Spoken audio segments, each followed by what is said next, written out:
ladies and gentlemen. We're rolling today. Today it's raining, so audio might not be the greatest. I'm hoping it's not an issue. Um, we're going to talk pistols today. Pistols are the number one handgun, or number one piece of hardware I recommend for personal defense, be it in the home or on your person. They have the lowest risk of ending up fighting over your gun in a situation where it's going to be a bad day. So, I recommend it primarily because it mitigates most of the potentials for yourself getting hurt.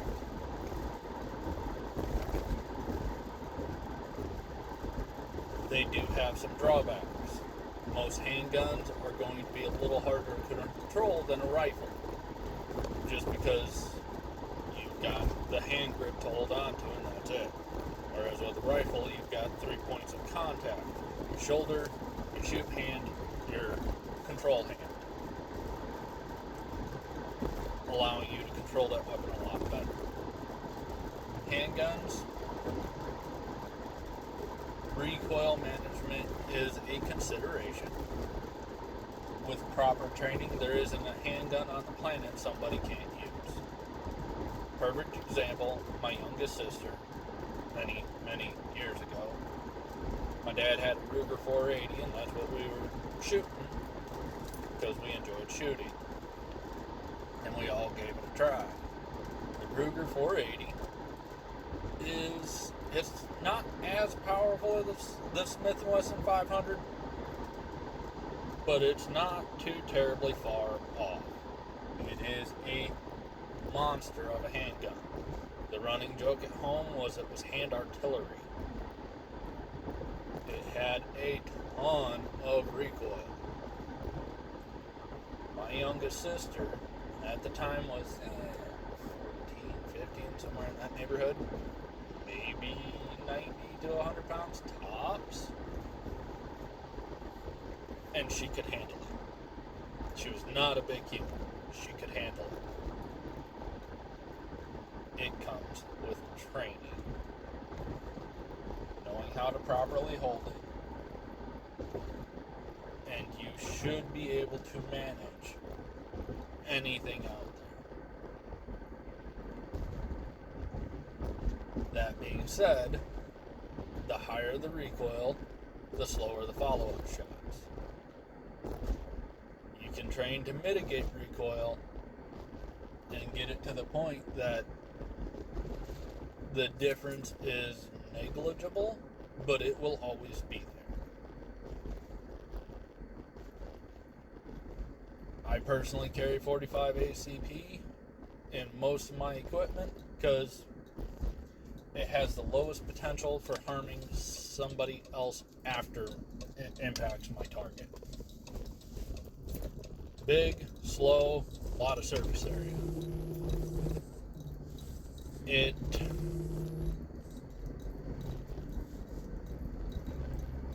is a risk that I am more than willing to take, primarily because of the level of practice I have gotten to. My risk of missing my target is negligible, so I don't have to worry as much about follow-up shots. But it is a risk I acknowledge and understand that I am taking by using that cartridge. 40, it seems to be a dying cartridge. 40 Smith & Wesson. A lot of law enforcement agencies are going away from it, not because it's not effective. It'll do the job just as well as any of the big three do. 9, 40, 45. It doesn't have any advantages that make it worth using.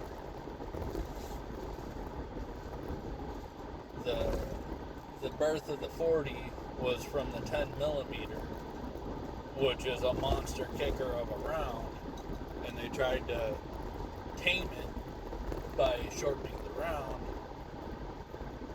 and it lost the advantages of the 10 millimeter.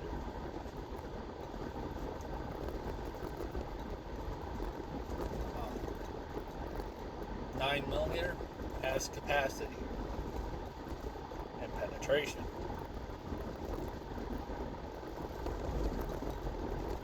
Personal defense, we don't need a whole lot of penetration. We need to put the threat down with the minimal force necessary. That being said, you don't want to punch through your target. Ideally, the round enters, does its work, and stops while still inside the target, making it so that nobody else can get hurt. And remember, this is my opinion. I'm not an expert. I don't have any of the paperwork stating that I'm certified or anything of that nature. But this is my opinion based off of my experience. Based off what I have learned on my own.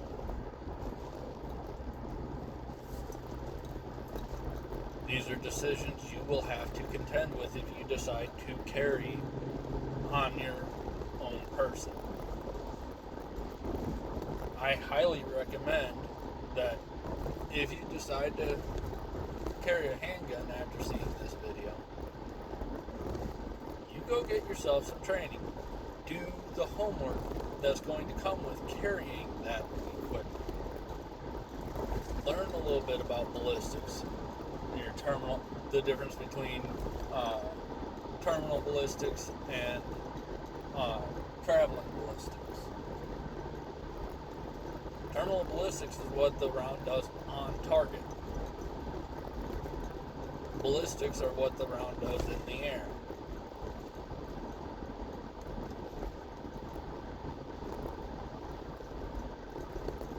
Figure out what the maximum engagement envelope you have is. Train for engaging targets well outside of it. That way, when it comes time to engage, if the time comes that you have to engage a target, it's easier than how you trained.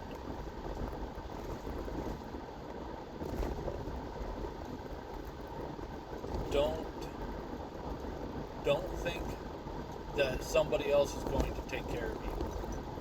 That is your responsibility. The reason we keep a fire extinguisher in the kitchen is to try to take and put out a fire that could burn down our house. Firefighters get there in time to hopefully save some of the things in your house.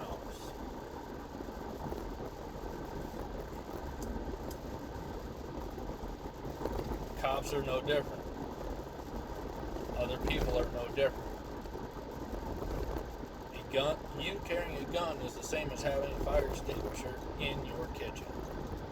It is you taking the responsibility for your things.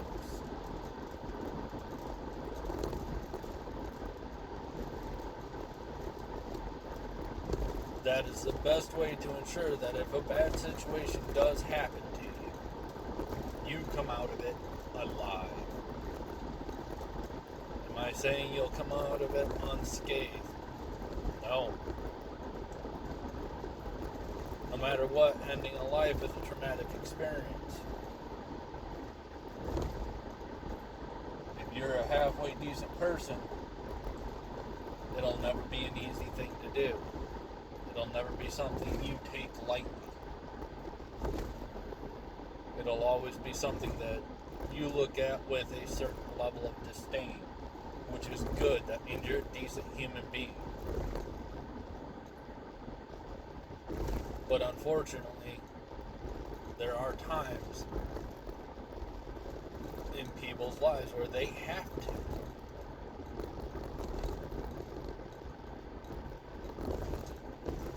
The chances of having to fight an attacker over your handgun, as long as you've got a proper grip on it, are negligible. Even if your attacker grabs hold of your handgun, there is a very, very high probability you're able to get around in the right direction in order to ensure that you are in the winning position of that altercation. If they're gripping the slide hard enough, is there a chance that it only fires once? Yeah, they might cause a failure to extract malfunction. But the chances of them letting go at that point are relatively high, giving you the opportunity to make some distance, rack in a new round, and do what is needed to protect yourself and those you care about.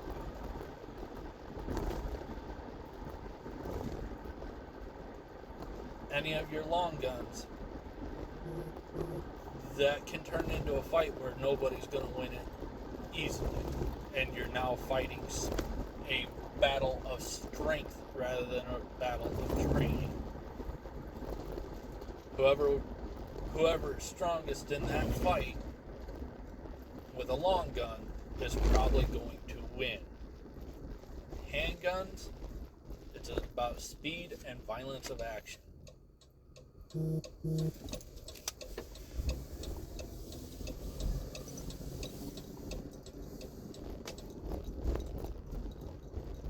There are other cartridges to consider other than the big three. The big three are the big three for a reason. They're the most commonly used for that purpose. My wife carries 380, which is a weakened version of the 9mm. It requires a little bit more skill to use because it doesn't have the power of the big three. So you have to be a lot more particular about where you put those rounds. You have to be a lot more accurate. You have to be a lot more collected. Your risk of collateral damage goes down significantly. However, most 380s are really, really tiny, so those of you with big old mitts are going to struggle to hold on to a 380 comfortably.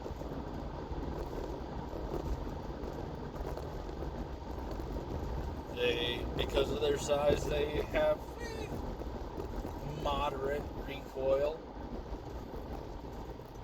Your bigger 9mm are going to be softer shooting, but harder to hide. They'll carry more power. 22 has a bad rap for being unreliable due to it being a rimfire cartridge. Modern quality controls have pretty well negated that issue. However, it's still a higher potential than a centerfire cartridge.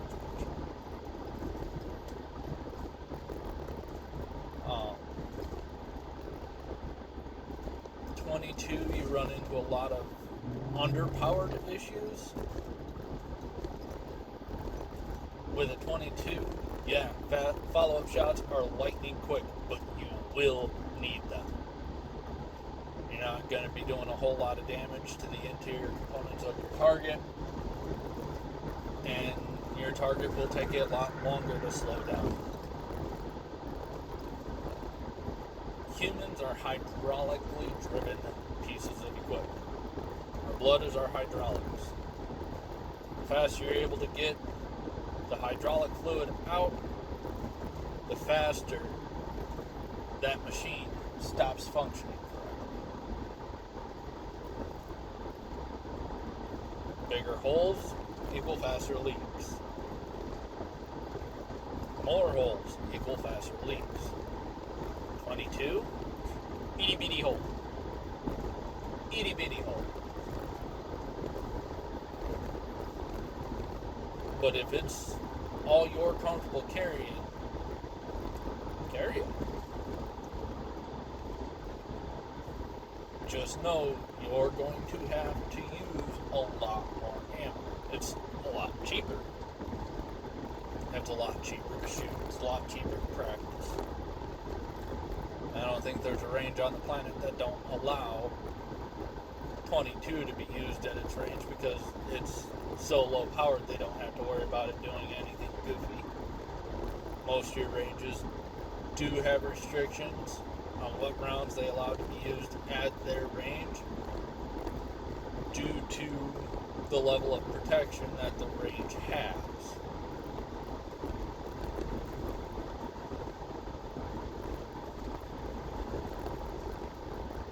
I also recommend transitioning targets or practicing transitioning targets in case there are multiple aggressors.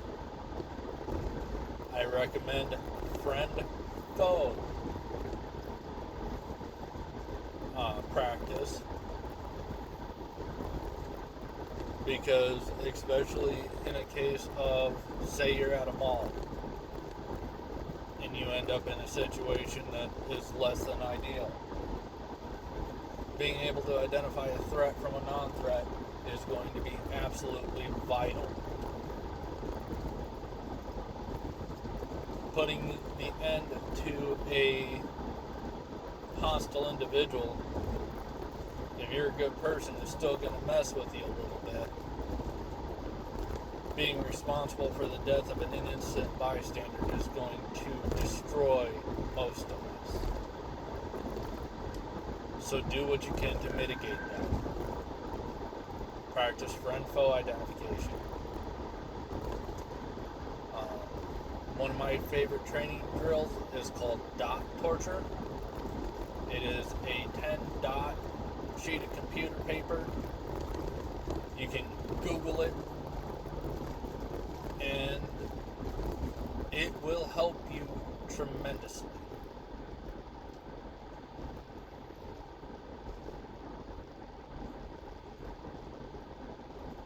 Don't be afraid to ask somebody questions, especially at the range. Not everybody's going to have all the best answers, but ask just the same. Most of us, not all, most of us are more than happy to help, especially if you're a new shooter getting into it. Once you truly get comfortable with your equipment, most people find that it's actually a very enjoyable experience to go to the range. It's tremendously stress relieving. Most people find it to be a wonderful time. It's something you can do with your family.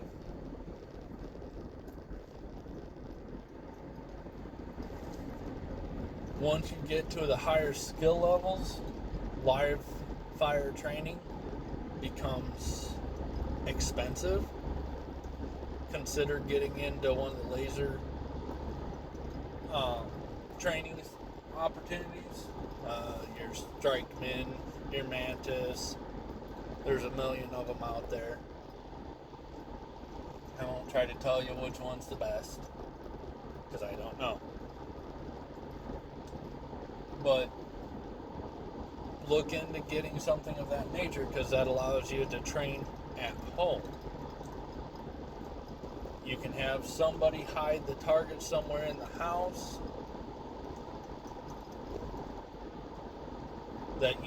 that an aggressor might be. There's no live rounds in the gun.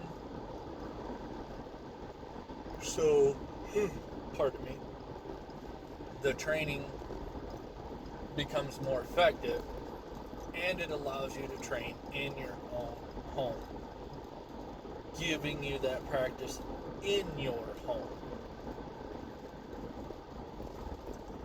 And in situations where your stress is up, having that practice may mean the difference between life and death.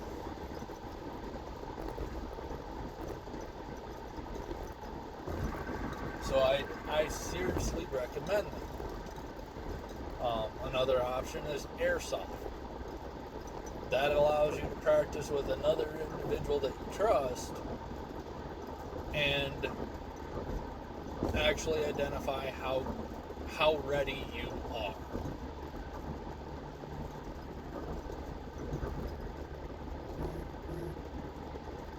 There are plenty of us more than happy to help you with stuff like this.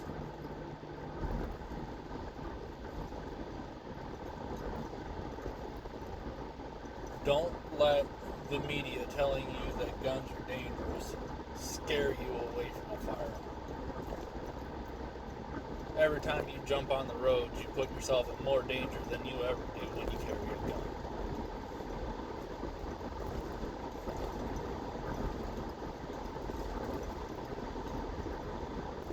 And for those of you who don't think you could ever kill somebody,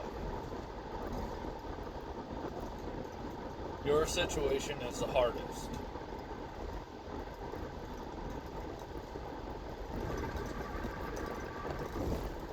Because do I think everybody should have a gun on? Yes, I do. But if you can't use it, if you can't do what needs to be done, don't carry it. Because a gun is not a threat. Never use a firearm as a threat towards somebody else. Don't fire up into the sky. What goes up will come down. And if it kills somebody when it lands, that's on you. Never fire into the sky.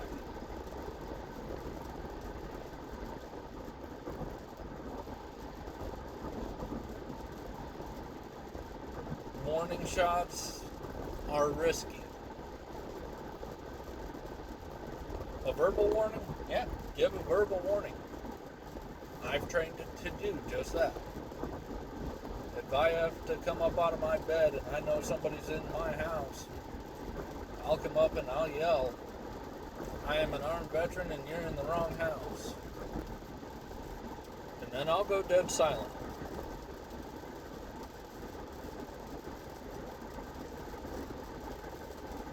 That is their one and only warning. The running joke, and it is a joke, is ammunition's become too expensive. Warning shots will no longer be given. Well, for me it's less about the price of ammunition, because what I'm protecting is worth more than all the money in the world. That'd be my wife, my kids, and myself.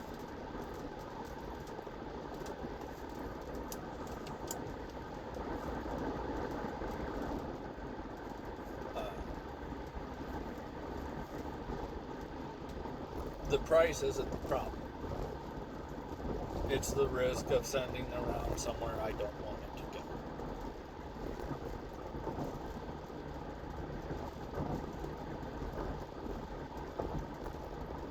Your safety is your responsibility. Find a tool you are most comfortable using and train with it. That will ensure the highest level of safety, the highest level of getting out of a bad situation alive. As I've said before, cops get there in time to draw a chalk outline. It is your choice whose outline they draw. They get there in time to photograph crime scenes. The average police response time in this country is 15 minutes. Most situations are resolved in less than 5.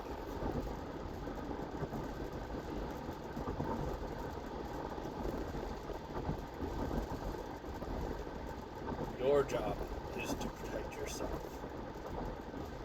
Find the equipment you are most comfortable with using.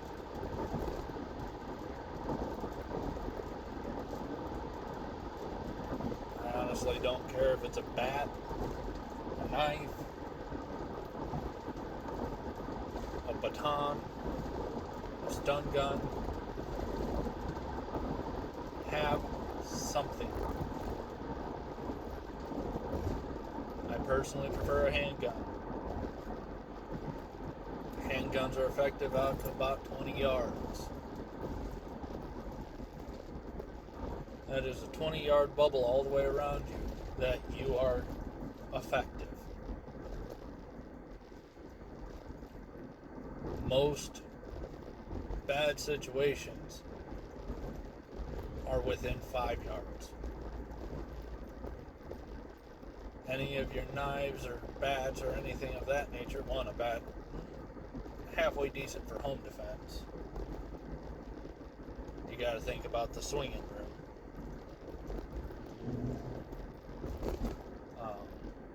Knives, that can be a fight of strength. If you're less powerful than the person you're fighting, it could result in you losing that knife. Your average trigger pull is somewhere between 5 to 7 pounds. I don't know many people who can't do that.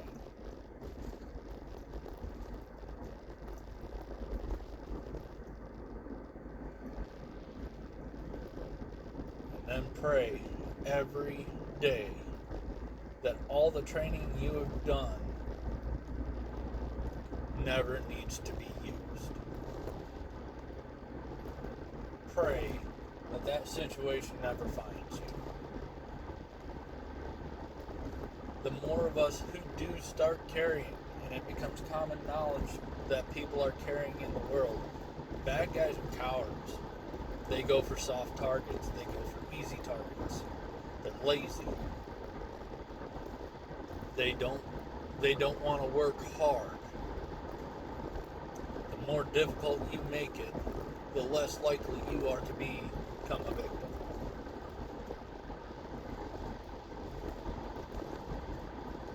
The more we make society a hard target, the less likely they are to pick anybody. It's the concept of herd immunity. That's why places where guns are less controlled and allowed to be carried with minimal restriction, crime is low. Because bad guys know that more people are more likely to carry a gun.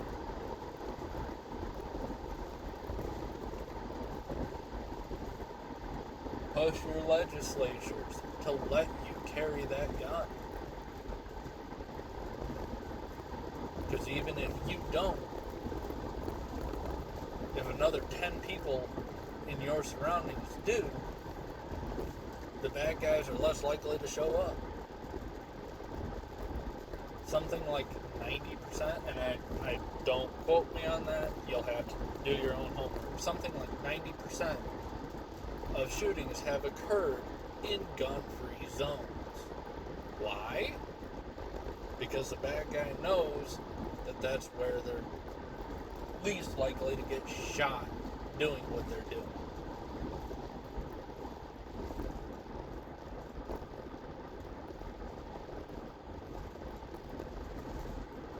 Get your training, build your trust in yourself,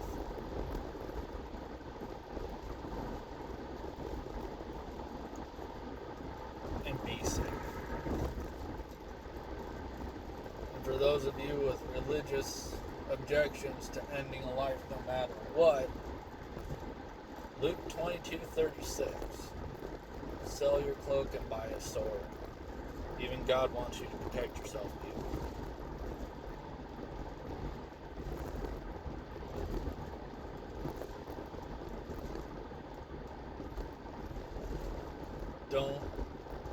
The Ten Commandments say thou shalt not kill.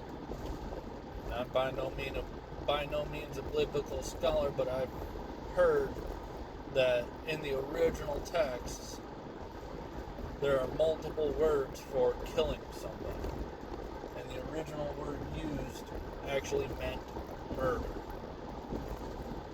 Killing unjustified.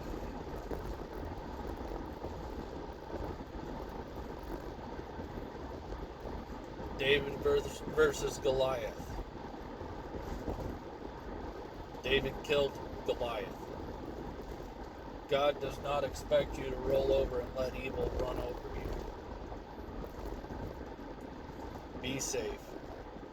Be ready.